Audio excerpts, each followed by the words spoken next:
Understand this, Barbara. Why haven't we heard anything from the DOJ on this? I mean, is Garland waiting for Congress to finish its investigation? Because there is some stuff that you can say the DOJ can act on immediately, including the subpoena, violation, if you will, by Mark Meadows and others. They haven't pursued that criminally yet, and I'm curious why you think they haven't done so.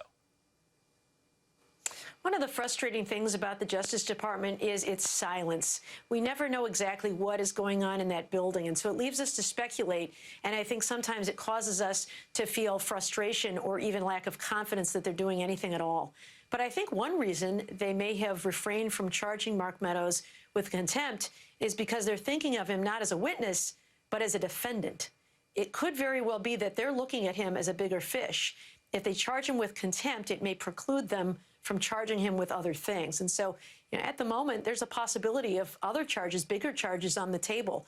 I could imagine a scenario where Trump and some of his inner circle are charged with a crime of conspiracy to defraud the United States. That makes it a crime to obstruct the functioning of government, and so the functioning of the workings of the Electoral College and Congress and certifying the president.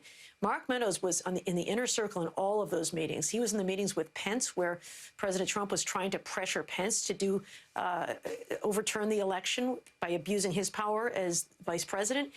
Mark Meadows was involved in the decisions and the conversations with Brad Raffensperger, the Secretary of State in Georgia. And so it may very well be that they're looking to charge him with a more serious crime and thinking of him not as a witness, but as a defendant. So it's speculation, but it is what we're left with.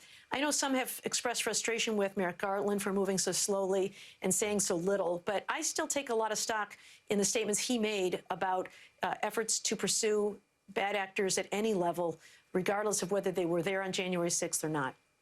Yeah, and Barbara's theory or speculation obviously makes sense when you think about it from the